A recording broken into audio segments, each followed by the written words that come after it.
Good evening and welcome temporarily to a short episode of Que-stead-Que. What you gonna do? I don't know, but something's gonna grow. Well, y'all, I wasn't coming on until I do the squash flower tutorial and the squash leaf tutorial, but I discovered something. So I want to show y'all my creeping rosemary. I discovered this by accident because I was thinking about putting my French tarragon with it, because on the video it said that rosemary and French tarragon grown together pairs very well. And so I pulled one of my creeping rosemaries out. Remember, I had the two plants in there. And when I pulled it out, because it was a little dry, because I water it like every other day, it fell apart. I actually had 3 plants in the one. And then I was like, well, let me pull this other one up. And this one had 3 plants in one. Actually, it had 4. But I stuck these 2 together. So I separated the other ones. I took one off of this one, well, 2. And I left, instead of that 4th one, I left that bushy one in the middle. And I took the smaller ones and put them to the side. So I actually have 5 creeping rosemaries in this one, which would be okay because they'll all bush together later. This is my sister's French tarragon. I'm giving her the bigger one. So she's gonna need to trim it. I'll let her know once she gets it. To get it growing and bushing out, you have to prune it at the top. So I'll let her know this one right here, this long branch, to prune it. Take some off and then let it go. I took the smaller one, and so I did move it. Actually, I put my sage right here in the other herb one. That's my this one is my annual rosemary. I left that in there because that's the one I'll be harvesting as well. I'm probably not going to get the oregano, although Pelly's, the lady told me at the cash register that they have a shipment of herbs coming in tomorrow, but she doesn't know what all's coming, and she's assuming that there will be more oregano. I'm not going to go back there because I don't need 3, and your only deal is the 3 for $10. I know it said 1 for $2.99 because one was $3.99. Remember, last week I paid actually $4 for just one, but now it's 3 for $10 or 1 for $2.99.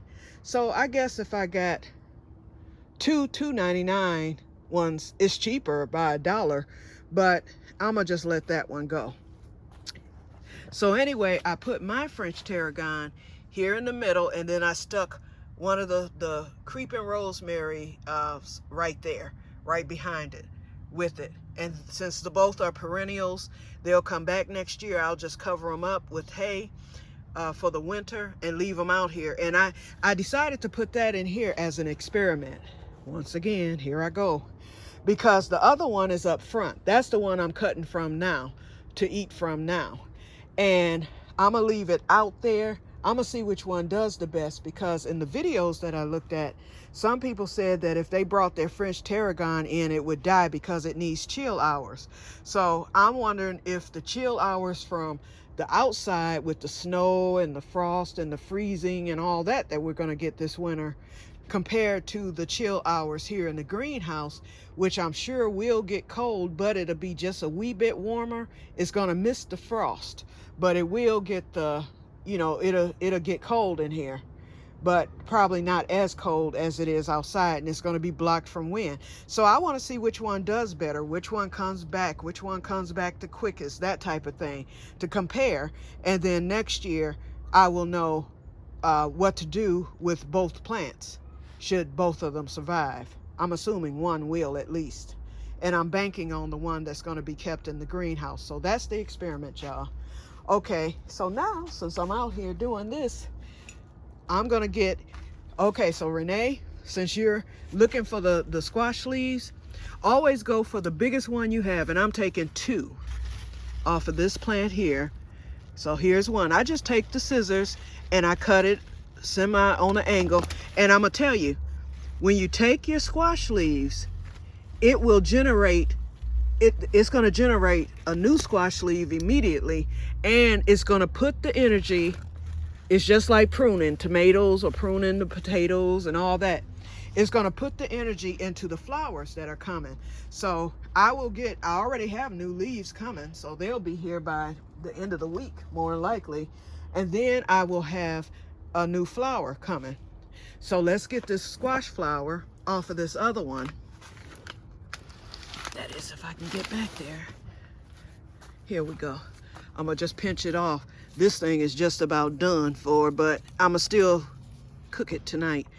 And always, for those of you who have never cooked a squash flower, always check your squash flower for a bumblebee.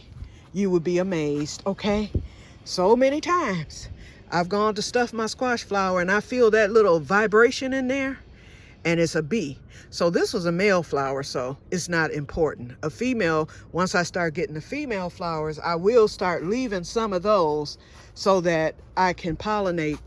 I will get some squash, but the patty pan, and that's the one that I want for squash. And then my regular squash, I'll get leaves and flowers off of them, but I will let a few squash grow in, and they're the yellow squash. I didn't do zucchini this year. Okay, so I've got that. And then for the leaves, the stem, cut that off because it has the little prickles. So you just cut it like that. And I should be putting that in the compost, but. And you want to get them done. Once you cut them, they will begin to wilt. Look at there, y'all. I found a pepper. Another Aju du Soleil. I think that's what that is. Yep. Anyway, it'll start to wilt, but it's better to, I like to stuff them when they're like this, nice and fresh. It's a lot easier to do. So I'm going in now so that I can start working and I'll get the tutorial done. Okay, see you inside. Bye-bye.